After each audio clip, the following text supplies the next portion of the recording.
The warning lights had been flashing red for almost 20 minutes now. Jake Morrison watched them with the kind of tired acceptance that came from knowing there was absolutely nothing he could do about his situation. His small shuttle, the Wanderer, was dying around him. The engine had failed somewhere near the outer edge of an uncharted nebula, and his emergency beacon was sending out distress signals that probably nobody would ever hear. He had been on a routine deep space survey mission, the kind that the space agency sent solo pilots on when they wanted to map distant sectors without spending too much money. Jake had volunteered for it because he liked the quiet, and because the pay was good enough to finally buy that cabin in Colorado he had been dreaming about. Now it looked like he would never see Colorado again, or Earth or another human being for that matter. The cabin temperature was dropping. Life support would last maybe another 6 hours if he was lucky. Jake pulled his jacket tighter around himself and thought about sending one final message home. Something profound and meaningful. Instead, he just felt tired. He closed his eyes and waited. That was when the Wanderer suddenly jolted sideways. Jake's eyes snapped open. Through the viewport, he could see a massive ship approaching, easily 50 times the size of his shuttle. It looked like nothing he had ever seen before. The hull was dark and smooth, with lights that pulsed in colors that seemed to shift as he watched them. Strange symbols glowed along its surface, and there were structures that made no sense according to human engineering principles. A beam of soft blue light locked onto his shuttle, and Jake felt the distinct sensation of being pulled forward. His mind raced through possibilities. A rescue ship from Earth? No, impossible. They were too far out, and besides, this ship looked nothing like human technology. A tractor beam, then, which meant the ship was incredibly advanced, which meant it probably was not from anywhere near Earth. Jake's heart rate picked up, but not from fear exactly. It was more like the feeling he got right before jumping out of a plane or diving off a cliff. Excitement mixed with adrenaline, the knowledge that something big was happening and he was right in the middle of it. The alien ship pulled the Wanderer into what looked like a docking bay. Through the viewport, Jake could see the massive doors closing behind him. The blue light faded and he felt the gentle bump of his shuttle settling onto a platform. For a long moment, nothing happened. Jake waited, watching the bay around him. It was huge and filled with equipment he could not begin to understand. Then figures appeared. 3 of them, moving cautiously toward his shuttle. Jake leaned forward to get a better look and felt his breath catch. They were definitely not human. The first one looked like a massive insect, standing upright on 4 legs with another set of limbs that might have been arms. Its head had multiple eyes that reflected the light in strange ways. The second one was shorter and moved with a fluid grace that reminded Jake of a salamander or frog, its skin glistening with moisture. The third figure seemed to be wearing some kind of environmental suit, but Jake could see scales through the transparent sections. First contact, Jake thought. Actual, honest-to-God first contact with alien life. The logical part of his brain told him he should be terrified. The rest of him was fascinated. The insect-like alien did something with a device it was holding, and Jake felt a slight change in air pressure. They were equalizing the atmosphere, he realized, making it safe for him to leave the shuttle. After a few minutes, a light on his control panel switched from red to green. Breathable air outside. Jake took a deep breath, unstrapped himself from his seat, and opened the shuttle door. The 3 aliens stepped back quickly, clearly startled that he had moved so fast. Jake climbed down carefully, his legs a bit shaky from the adrenaline and the fact that he had been sitting for hours. When his feet touched the deck of the alien ship, he looked up at the 3 beings watching him. They were all frozen, staring at him like he might explode at any second. Jake realized they were probably expecting some kind of dramatic reaction. Screaming maybe, or fainting, or having a complete breakdown. Instead, he gave them a small wave and said the first thing that came to mind. "Hey there, thanks for the rescue. You guys wouldn't happen to have any coffee, would you?" The 3 aliens looked at each other. The insect one made a series of clicking sounds. The amphibian one tilted its head in a way that suggested confusion. The one in the suit just stood there. Jake tried again, this time making a drinking gesture with his hand. "Coffee or tea? Anything with caffeine, really. I've been awake for about 30 hours straight and I'm running on fumes here." The insect alien made more clicking sounds, and then Jake heard something that made his jaw drop. A voice speaking English coming from a device the alien was holding. The accent was strange and the rhythm was off, but it was definitely English. You are requesting a stimulant beverage. You have just experienced catastrophic life support failure, been retrieved by an unknown species, and are now aboard an alien vessel in deep space. You are not experiencing psychological distress? Jake thought about that for a moment. I mean, yeah, this is pretty weird. But you guys saved my life, right? And I'm more tired than scared right now. So coffee? The three aliens had another clicking, burbling conversation. Finally, the insect one gestured toward a doorway with one of its limbs. Jake followed them out of the docking bay and into a corridor that looked like something from a science fiction movie. The walls glowed with soft light, and there were panels covered in symbols he could not read. Other aliens passed them in the corridor, all of them stopping to stare at Jake. He gave them friendly nods, which seemed to confuse them even more. They led him to what was clearly some kind of medical bay. There were tables or beds, devices that hummed and beeped, and several more aliens who were obviously waiting for him. One of them, another amphibian-looking being, approached with what looked like a medical scanner. Jake held still while it waved the device over him. Watching the readings appear on a screen he could not understand. The insect alien, who Jake was starting to think of as the leader of this group, spoke again through its translation device. I am called Vexthor. I am a scientist. This is Zarlin, our medical officer. We are going to examine you to ensure you are healthy. Is this acceptable? Sure thing, Vexthor, Jake said. I'm Jake Morrison, astronaut and apparently the first human to meet aliens. Nice to meet you guys. Zarlin made a soft, burbling sound that might have been surprise. She continued her scans while Vexthor watched the data carefully. Jake could see other aliens gathering around monitors, all of them staring at him like he was the most interesting thing they had ever seen. After about 15 minutes of scans and tests, during which Jake cooperated fully and even made some jokes that the translator seemed to struggle with, Zarlin stepped back and spoke in her own language. Vexthor's translator converted it. His physiological responses are remarkable. Heart rate is elevated but within safe parameters. Stress hormones are present but not at dangerous levels. No signs of psychological shock or trauma. He appears to be experiencing what humans call curiosity and mild anxiety, but nothing more severe. This is contrary to all our models. Vexthor turned to Jake. We have been observing your species from a distance for several of your years. Our psychological profile suggested that direct contact would cause severe trauma. Most species require extensive preparation before they can handle knowledge of the greater galactic community.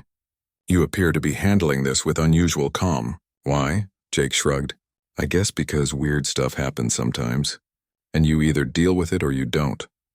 I'm still alive, you guys seem friendly enough. And honestly, this is probably the coolest thing that's ever happened to me. I'm an astronaut. I signed up to explore space and find new things. Finding out there are aliens out here is kind of what I was hoping for, you know? You were hoping to encounter alien life? Vexthor's translation device somehow managed to convey disbelief. Well, yeah. I mean, the universe is huge. It would be pretty weird if we were the only ones out here. Most humans think there's probably alien life somewhere. We've been sending out signals and looking for radio transmissions for decades. Some of us have been hoping for first contact our whole lives. This caused quite a stir among the assembled aliens. They clicked and burbled and made sounds Jake could not identify, all while staring at him with various types of eyes. Finally, a new alien entered the medical bay. This one was taller than the others, with reptilian features and scales that seemed to shift colors slightly in the light. It moved with obvious authority, and the other aliens stepped aside for it. Vexthor's translator spoke again. This is Captain Thelmar, commander of the Twilight Seeker. He wishes to speak with you. Jake straightened up a bit. Even among aliens, he recognized a commanding officer when he saw one. Captain, thank you for rescuing me. My shuttle would have run out of life support in a few hours. You guys saved my life. Thelmar studied him for a long moment. When he spoke, his own voice came through a translator attached to his uniform. It was deeper than Vexthor's and somehow more measured. You are welcome, Jake Morrison of Earth. We could not allow a sentient being to perish when we... The stimulant beverage that Vexthor provided was not exactly coffee, but it was close enough. It was hot, bitter, and had a kick that Jake could feel spreading through his system within minutes of the first sip. The taste was strange, something like coffee mixed with cinnamon and a hint of citrus, but it did the job. Jake sat in what the aliens called an observation lounge, watching stars stream past through a massive viewport while he drank from a container that had automatically adjusted to fit his hand. Vexthor sat across from him, or rather perched on a piece of furniture designed for his insectoid body structure. The scientist had been recording everything Jake did since they left the medical bay. Jake did not mind. He figured if he was the first human to meet aliens, someone should probably document it. "This is acceptable?" Vexthor asked, gesturing to the beverage with one of his upper limbs. "It's great, actually." "Thank you," Jake said. He took another sip and sighed with satisfaction. "You have no idea how much I needed this. I'm beginning to understand that humans have a strong dependence on stimulant compounds," Vexthor observed. "Your biology requires regular intake of such substances to function optimally?" "Not exactly required, but it helps. Especially when you've been awake as long as I have. Coffee is kind of a cultural thing, too. It's what we drink when we work, when we socialize, when we need to think. It's comfort food in liquid form." Vexthor made a note on his device. "Fascinating. Cultural significance attached to a stimulant beverage. This suggests a society that values sustained mental activity and social bonding simultaneously." Jake smiled. "I guess that's one way to put it. We just like our coffee." The door to the observation lounge opened and Captain Thelmar entered along with another alien that Jake had not seen before. This one was strange even by the standards Jake was quickly adjusting to. It seemed to be made partly of energy, its form shifting and flowing like contained smoke or mist. Colors pulsed through it in patterns that hurt to look at directly. "Jake Morrison," Captain Thelmar said formally. "This is Dr. Kirazin, our xenopsychologist. She specializes in the mental and emotional states of different species. She would like to conduct what you might call an interview with you. It will help us understand your people better and determine the best way to proceed with formal contact." The energy being spoke, and its voice came through a translator that floated near it. The sound was musical and layered like several tones played at once. "Greetings, Jake Morrison. I have been studying your reactions since you arrived. You are a remarkable individual. I hope you will forgive my curiosity, but your responses to this situation are unlike anything in our database." Jake stood up, still holding his beverage. "Happy to help however I can. What do you want to know?" "Everything," Kirazin said simply. "But we will start with the basics. Please sit. Be comfortable. This is not an interrogation. It is simply a conversation." They all settled into positions around a table that rose from the floor at Thelmar's gesture. The captain and the two scientists arranged themselves while Jake sat in a chair that had adjusted itself to human proportions. He had to admit the aliens were very good at accommodation. "Let us begin with your initial reaction," Kirazin said. "When you first saw us, what did you feel?" Jake thought about it. Surprised, definitely. Excited. A little scared maybe, but not in a bad way. More like the kind of scared you get before doing something you've always wanted to do, but never thought you'd get the chance to try. Like jumping out of a plane for the first time. "You have jumped from aircraft?" Vexthor asked, his translator conveying what sounded like shock. "Yeah, for fun. Skydiving. Lots of humans do it." "For recreational purposes," Vexthor said slowly. "You intentionally place yourself in dangerous situations for enjoyment." "When you put it that way, it sounds bad," Jake admitted. "But it's about pushing boundaries, testing yourself. Humans like to see what we're capable of. It's how we learn and grow." Kirazin pulsed with what might have been understanding. "This explains much. Your species actively seeks out uncertainty and risk. This is a survival trait?" "I guess so. Earth is a pretty dangerous place. We have extreme weather, earthquakes, volcanoes, predators, diseases. Our ancestors had to learn to adapt to changing conditions quickly or they died out. The ones who survived were the ones who could handle stress and think on their feet. That got passed down through our genes and our culture." Captain Thelmar leaned forward. "Tell me about your space program. How long has your species been exploring beyond your planet?" "We first got into space about 70 years ago," Jake said. "Put a man on our moon about 65 years ago. Been building space stations, sending probes to other planets, that kind of thing. The deep space program I'm part of started about 10 years ago. We're still pretty new at this, honestly." The three aliens exchanged what Jake was learning to recognize as looks of surprise. Thelmar spoke carefully. "You went from first spaceflight to landing on your moon in only 5 of your years?" "Well, we were in a hurry. There was a political situation. 2 of our nations were competing to see who could do it first. It pushed innovation pretty fast. And you have only been exploring space for 70 years, yet you volunteered for a solo mission into deep, uncharted space?" Kirazin's form flickered rapidly. This seems remarkably bold for such a young spacefaring species. Jake shrugged. Someone has to be first. Might as well be me. Besides, the pay was good and I liked the quiet. Deep space is peaceful. You were alone in your vessel for how long before your engine failed? Vexthor asked. About 4 months. I had enough supplies for a year-long mission. 4 months in solitary conditions, Kirazin said softly. Most species begin showing severe psychological stress after 2 weeks of isolation. You humans can tolerate this? Some of us better than others, Jake admitted. I'm good with alone time. Some people need more social interaction. But we have communications, entertainment, work to keep busy. It's manageable. Thelmar sat back, his scales shifting through several colors. In my species' history, we did not attempt solo space missions until we had been exploring our star system for over 200 years. The psychological screening required to find individuals capable of such isolation was extensive. You speak of this as if it is common. It's not common exactly, but it's not that rare either. We have astronauts who have spent over a year in space stations. Some of our early explorers spent years sailing across oceans in tiny ships, not knowing if they would ever see home again. Humans are pretty good at enduring difficult conditions when there's a goal involved. Kirazin pulsed through a spectrum of colors. Captain, I believe we are beginning to understand something important about this species. They are not simply tolerant of uncertainty and isolation. They actively embrace it as a challenge. This is a fundamental difference in psychology from most known species. What do you mean? Jake asked. The energy being seemed to gather itself before responding. Most species in the galactic community evolved on worlds with relatively stable conditions. Climate changes were gradual. Resources were abundant. Predation was minimal. Their psychology developed around predictability, social cohesion, and careful planning. They expand slowly, methodically, always ensuring safety before proceeding. Humans, from what I am learning, are different, Vexthor added.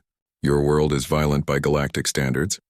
Rapid climate shifts, tectonic instability, extreme weather patterns, numerous predator species, diseases that jumped between species. Your evolution was shaped by constant change and danger. Jake nodded slowly. Yeah, Earth can be pretty rough. We've had mass extinction events, ice ages, the whole deal. Life on Earth adapted by becoming flexible. The species that survived were the ones that could handle change. And now you carry that adaptation into space. Captain Thelmar said, You do not wait for perfect conditions. You do not plan for every possibility. You simply proceed and adapt as needed. Pretty much, Jake agreed. We call it improvisation. Make a plan, sure, but be ready to throw it out if something unexpected happens. Because something unexpected always happens. Kirazin floated closer to Jake. May I ask you a personal question? What were you thinking when your engine failed and you knew you were likely going to die? Jake took a sip of his beverage while he considered the question. I was disappointed mostly. Sad that I wouldn't get to finish the mission or see home again. I thought about sending a message to my family but decided against it. Didn't want to upset them with a goodbye message. Figured I'd just go to sleep and not wake up. Not the worst way to go, honestly. You accepted your death with such calm, the energy being pulsed rapidly. What else was I going to do? Panic wouldn't have changed anything. The engine was dead. The distress beacon was probably too far from anyone to help. And I only had a few hours of life support left. Panicking would have just made those last hours miserable. I decided to spend them peacefully instead. Vexthor's mandibles clicked together several times. This is the practical thinking we have observed in human historical records. When faced with unavoidable circumstances, you focus on what you can control, rather than what you cannot. That's just common sense, Jake said. No, Captain Thelmar said firmly. It is not common at all. It is. The communications array on the Twilight Seeker was impressive even by alien standards. Or so Vexthor explained as he led Jake through the ship's corridors toward the comm center. They passed crew members from at least a dozen different species, all of whom stopped to stare at the human walking among them. Jake had gotten used to being the center of attention in the past several hours. He just smiled and nodded at everyone he passed. Your comfort with being observed is unusual, Vexthor noted, his translator converting his clicks into words. Most species find constant attention to be stressful. I guess I'm just thinking about how I'm going to have one hell of a story to tell when I get home, Jake replied. Besides, I'd probably stare too if I saw an alien walking around. It's natural curiosity. They entered a large room filled with stations and screens showing star maps, energy readings, and data streams that Jake could not begin to interpret. Several aliens were working at various consoles, and they all looked up when Jake entered. Captain Thelmar was already there, along with Zarlin and a new alien that Jake had not met yet. This one was fascinating to look at. It appeared to be made of some kind of crystalline material that caught the light and threw rainbow patterns across nearby surfaces. Its body was geometric and angular, with limbs that seemed to shift position depending on how it moved. When it turned to look at Jake, he could see internal structures glowing softly within the crystal. "Jake Morrison," Captain Thelmar said. "This is Lieutenant Kix, our security officer. He will be monitoring the communication to ensure there are no security breaches or misunderstandings that could lead to conflict." "Makes sense," Jake said.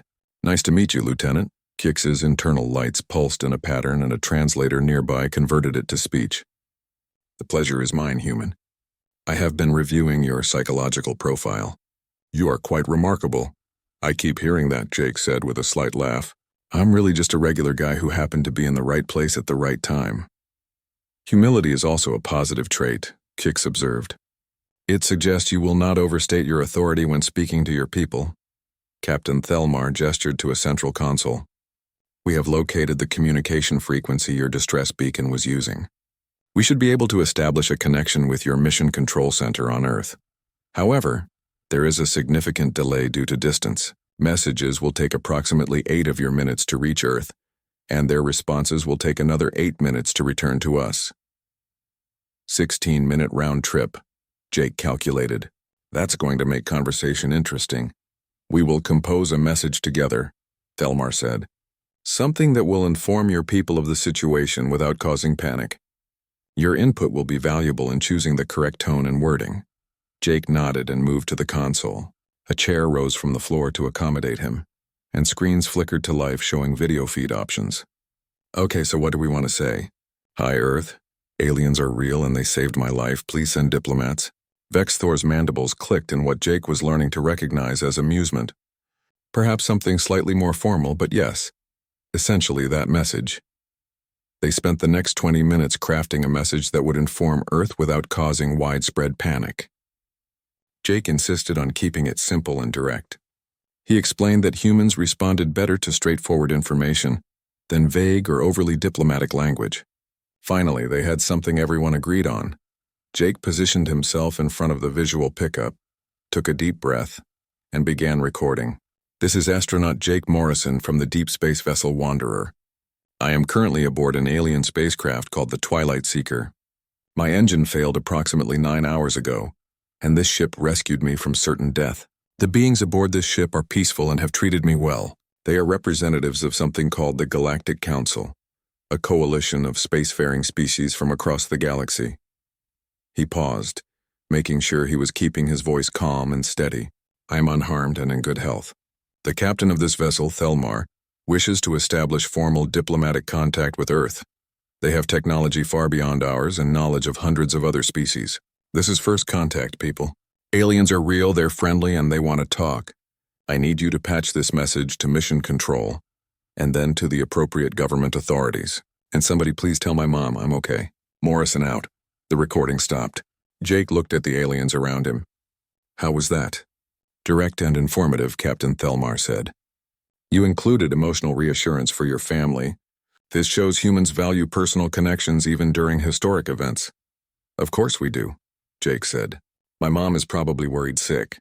She always gets nervous when I'm on long missions." Zarlin made a soft burbling sound. "The attachment between human offspring and parents remains strong even in adulthood. This is consistent with species that invest heavily in raising their young. It speaks to strong social bonds." "We look after our own," Jake agreed. "Family is important."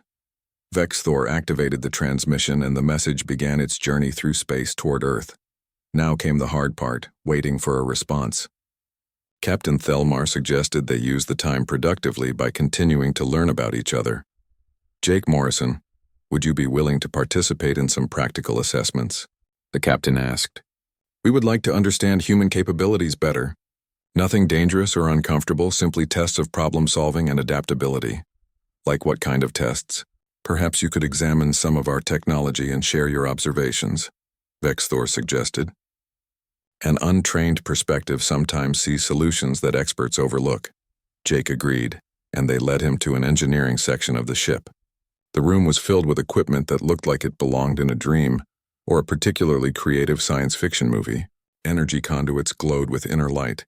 Machines hummed with power, and holographic displays showed complex data in 3 dimensions. Another alien was waiting for them.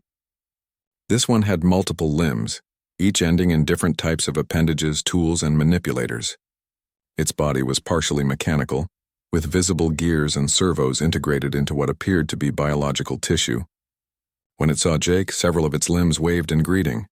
"This is Engineer Holmra," Thelmar introduced. "She maintains the primary systems of this vessel." "Holmra, this is Jake Morrison, the human." "Welcome to my domain, human Jake," Holmra's translator said in a voice that sounded warm, despite the mechanical overlay. "I have been eager to meet you. Your species' early space technology is remarkably creative despite its limitations." "Thanks, I think," Jake said. Holmra moved to a workbench where a complex piece of machinery was disassembled. "This is a quantum drive regulator.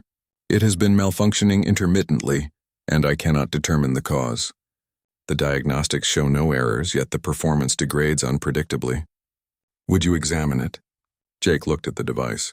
It was completely alien to him, made of materials he could not identify, covered in symbols he could not read, and functioning on principles he probably could not understand. "I have no idea what I'm looking at," he admitted honestly. "I know," Holmra said. "That is the point. Sometimes a fresh perspective, one unburdened by knowledge of how something should work, can see patterns that experts miss. Simply observe and tell me what you notice." Jake stepped closer and studied the device carefully. It had a central core that glowed softly, with what looked like circuit pathways radiating outward in a spiral pattern. There were nodes where the pathways intersected and crystalline structures that seemed to pulse with light at irregular intervals. He watched it for several minutes, noting how the light moved through the system. "These pulses," Jake said finally, pointing to one of the crystalline structures. "They're not quite synchronized. Most of them pulse in a steady rhythm, but this one here is slightly off. And when it pulses, this pathway here flickers, like there's a momentary interruption." Holmra moved closer, several of her limbs extending scanning devices toward the spot Jake had indicated.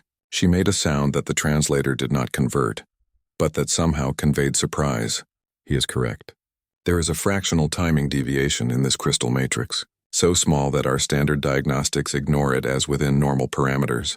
But over time, these small deviations would compound and cause exactly the kind of intermittent failures we have been experiencing." Vexthor recorded everything frantically. "How did you identify this?" "You have no training in our technology." Jake shrugged. "Pattern recognition, I guess. My brain is wired to notice when things don't quite match up. It's a survival trait. Back on Earth, noticing small details that are out of place can mean the difference between spotting danger or walking into it. Plus, I've done a lot of troubleshooting on my own equipment. Sometimes the problem is something really small that sophisticated diagnostics overlook because they're designed to find big problems." "Remarkable," Holmra said, already making adjustments to the device. "This would have taken me days to isolate through systematic testing. You identified it in minutes through simple observation." "Don't get too excited," Jake cautioned. "I probably just got lucky. The official response from Earth came 43 minutes after the initial acknowledgement. Jake had spent that time answering more questions from the alien crew, all of whom seemed fascinated by every detail of human culture and biology. He had explained everything from why humans needed to sleep 8 hours a day to why they enjoyed music and art. The aliens recorded everything with an enthusiasm that reminded Jake of excited students. When the console finally signaled an incoming transmission, everyone in the communications center fell silent. Captain Thelmar activated the message and a human face appeared on the screen. The man was in his 50s, wearing a military uniform with enough medals and insignia to indicate high rank. His expression was carefully controlled, professional, but Jake could see excitement in his eyes. "This is General Patrick Sutton, United States Space Command, speaking on behalf of a joint task force representing multiple nations and the United Nations. Twilight Seeker, we acknowledge your message and confirm the rescue of astronaut Jake Morrison. We extend our gratitude for saving his life and our sincere interest in establishing diplomatic relations with your people and the Galactic Council." The general paused, seeming to gather his thoughts. "We understand this is an unprecedented situation. We have consulted with experts across multiple fields, and we are prepared to engage in formal first contact protocols. However, we want to ensure that astronaut Morrison is safe and being treated well. Jake, if you can hear this, please provide a status update." Captain Thelmar gestured to Jake, who moved into view of the visual pickup. "General Sutton, this is Morrison. I am completely unharmed and have been treated with nothing but respect and kindness by the crew of this vessel. They have provided me with food, quarters, and even something close to coffee. I have been allowed to move freely around the ship and have not been restrained or threatened in any way. These people saved my life, sir. I owe them everything." He took a breath and continued.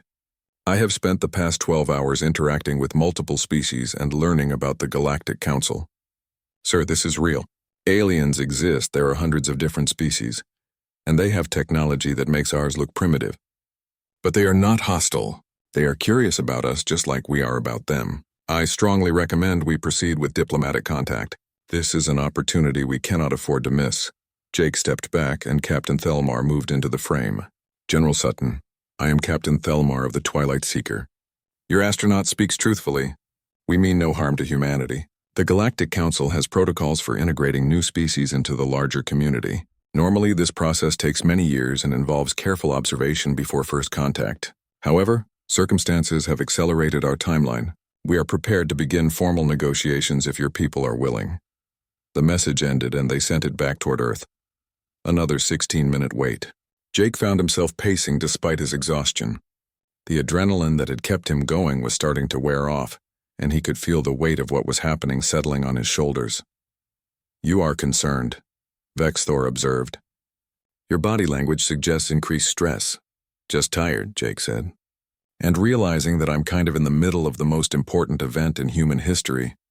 "No pressure or anything." Zarelin approached with a device in her hands. "Your fatigue levels are becoming dangerous. You have been awake for over 36 of your hours. I recommend rest before you continue." "I should wait for the response," Jake protested. "The response will take time and there will be many more messages after this one," Captain Thelmar said reasonably. "Diplomatic negotiations are not completed in a single day. You should rest. We will wake you when there is something requiring your input." Jake wanted to argue, but a yawn interrupted him. The aliens were right. He was running on empty, even with the stimulant beverage in his system.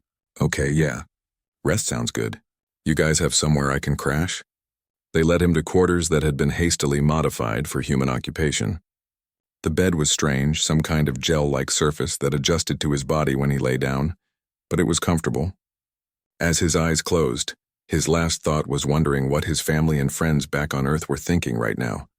He woke to the sound of gentle chiming. For a moment, Jake forgot where he was. The ceiling above him was wrong. The light was a color his bedroom never had, and the surface under him felt alien. Then memory returned, and he sat up quickly. He was on an alien spaceship. He had made first contact, and he had no idea how long he had been asleep. The door to his quarters opened, and Vexthor entered. "Good morning, Jake Morrison. You have been resting for 8.3 of your hours. Your people have sent 3 more transmissions while you slept. Captain Thelmar requests your presence in the communications center when you are ready." 3 transmissions? Jake stood and stretched, feeling better than he had in days. "What did they say?" "It would be better if you heard them yourself. But I can tell you that the tone has been increasingly positive. Your people are responding well to this contact." Jake quickly used the facilities that had been installed for him, then followed Vexthor back through the ship. Other crew members greeted him as he passed. Word had apparently spread that the human was friendly, and the earlier nervousness seemed to have faded. Several aliens even attempted what might have been waves or smiles, though the gestures varied wildly across different body types. In the communications center, Captain Thelmar was waiting along with a new alien Jake had not met before. This one was smaller than most of the others, with features that reminded Jake vaguely of a cat crossed with a bird. It had large eyes, a crest of what might have been feathers, and moved with fluid grace. "Jake Morrison, this is Ambassador Silas from the Galactic Council," Thelmar introduced. "She has traveled here via quantum communication to assess this first contact situation directly." The ambassador's translator produced a melodic voice. "Greetings, human Jake Morrison. I have reviewed all records of your time aboard this vessel. You are quite remarkable. I have participated in 47 first contact situations during my career, and I have never seen a response like yours." "I keep hearing that," Jake said, "but I'm really not doing anything special." "That is precisely what makes you special," Silas replied. "You are doing nothing. By which I mean you are not panicking, not making demands, not withdrawing into yourself. You are simply existing and adapting. This is extraordinary behavior for a newly contacted species." "What's the situation with Earth?" Jake asked. "Vexthor said there have been more transmissions." Captain Thelmar activated the display and General Sutton's face appeared again. This time he was smiling. "Twilight Seeker, this is General Sutton with our second response. After extensive consultation, we have reached a consensus. Earth formally accepts your offer of diplomatic contact with the Galactic Council. We understand that integration into the galactic community is a complex process, and we are prepared to move forward carefully and respectfully." The image shifted to show a woman in civilian clothing, clearly a scientist based on the laboratory visible behind her. "This is Dr. Helen Chen, Chief Xenobiologist for the Joint Task Force. Captain Thelmar, we have thousands of questions about your biology, your technology, your cultures. We are prepared to share similar information about humanity in exchange. We propose establishing a formal information exchange protocol to begin building mutual understanding." A third person appeared, an older man in a suit. "This is Secretary General Martinez of the United Nations. Captain Thelmar, Ambassador Silas. We recognize that this situation is unusual in your experience. We want to assure you that while humanity may be new to the galactic community, we are serious about building peaceful, productive relationships. We have experience managing complex international diplomacy on our own world. We believe those skills will transfer to interstellar relations." The messages continued, each one more organized and professional than the last. Jake could see his people getting up to speed, adapting to this new reality with the same pragmatic approach he had taken. They were asking practical questions, offering cooperation and treating the situation as an opportunity rather than a crisis. "Your people learn quickly," Ambassador Silas observed. "Within hours of first contact, they have moved from shock to active engagement. This is consistent with your own behavior, Jake Morrison. We're adaptable," Jake said simply. "It's kind of our thing." "Indeed," the ambassador turned to Captain Thelmar. "I have made my assessment. I will present my findings to the Council immediately. Captain, continue your dialogue with Earth. Provide them with basic information about the Galactic Council and begin preliminary integration protocols. Jake Morrison, I would like to ask you some questions before I depart." They moved to a private room and Ambassador Silas settled into a position that might have been sitting. Jake took a chair and waited. "Tell me about your planet," the ambassador began. "Not the technical details, but the experience of living there." "What is Earth like?" Jake thought about home. "Beautiful, dangerous, diverse. We have frozen poles and burning deserts, deep oceans and high mountains." "The weather?" 6 months had passed since Jake Morrison made first contact aboard the Twilight Seeker. 6 months that had changed everything for both humanity and the galactic community. Jake stood in the observation deck of the newly commissioned Pioneer Initiative headquarters, watching Earth slowly rotate below. The orbital station was a joint construction, combining human engineering with alien technology in ways that would have been impossible just months ago. Behind him, the door opened with a soft hiss. Jake did not need to turn around to know who it was.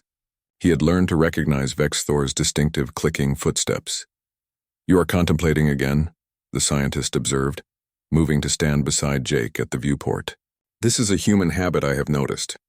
You stop and think while looking at meaningful views." "Just appreciating how far we have come," Jake said. 6 months ago I was dying in a broken shuttle.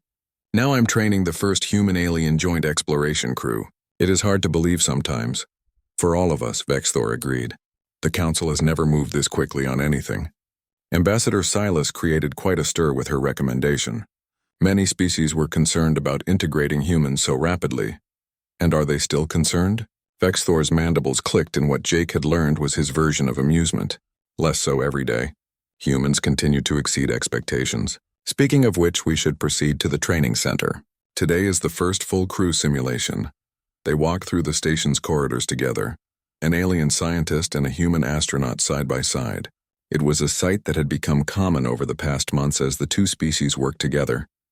The station was busy with activity. Humans and aliens moved past each other, some in groups discussing projects, others hurrying to appointments. The initial awkwardness of first contact had faded into working relationships.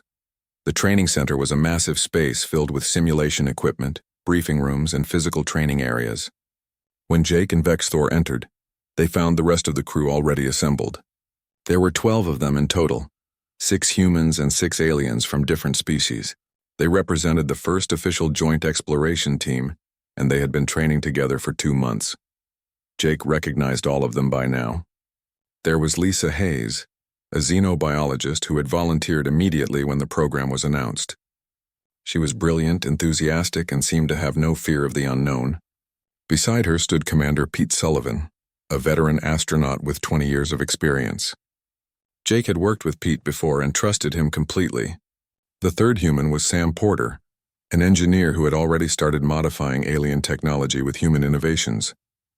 The fourth was Dr. Nina Scott, a physician and psychologist who monitored crew health. The fifth was Lieutenant Jack Barnes, a pilot with reflexes that impressed even the aliens. And the sixth was Marcus Webb, a linguist working on building communication bridges between species. The alien members were equally impressive.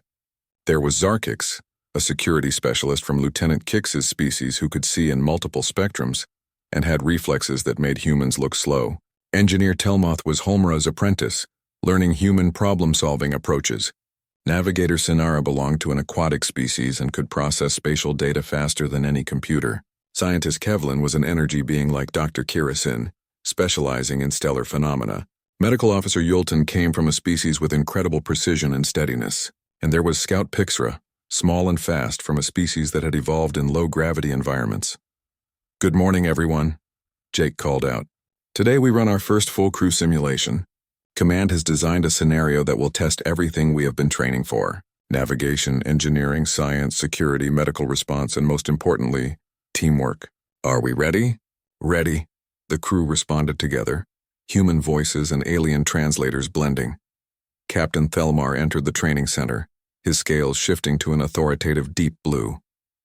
He had been appointed as the official liaison for the program and took his role seriously.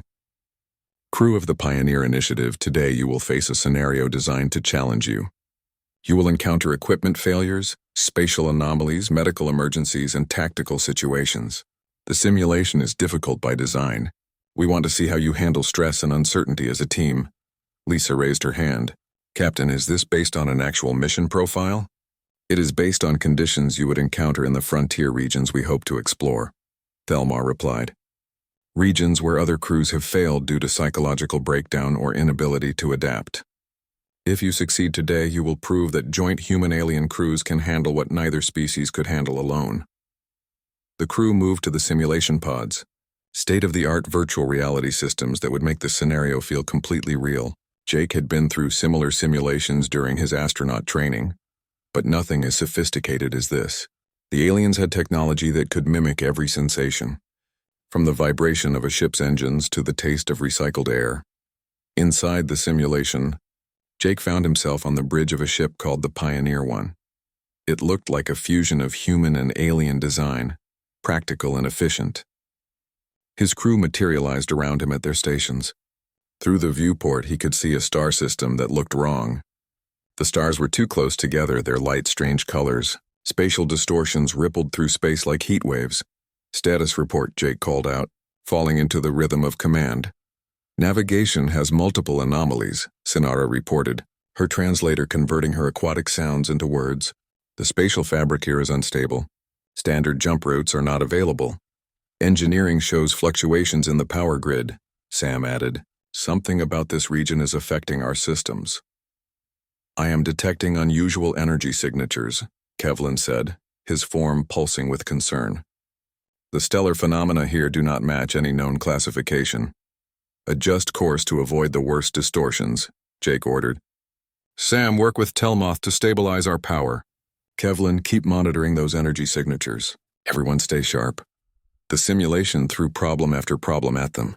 Power failures, navigation errors, equipment malfunctions. But the crew worked through each issue. Humans and aliens complementing each other's strengths. When Sam got stuck on an engineering problem, Telmuth suggested a solution using alien principles. When Sinara struggled with unpredictable gravitational fields, Jack used human intuition to plot a course that the computer said was impossible, but that worked anyway. Then the simulation escalated. A distress signal appeared, coming from a small vessel caught in one of the spatial anomalies. The ship was breaking apart and there were life signs aboard. "We need to rescue them," Lisa said immediately. "The anomaly is too unstable," Zarkix warned. "Approaching would put our ship at risk." "We cannot just leave them," Nina insisted. Jake looked at his crew. This was the real test. Not technical skills, but the willingness to take risks to help others. "Recommendations?" "I can pilot us close enough to use transporters," Jack said. "It will be tight and we will take some damage, but we can do it." "The damage could be severe," Telmuth added. "But it would be repairable. I can stabilize anyone we rescue regardless of their biology," Yultan said confidently.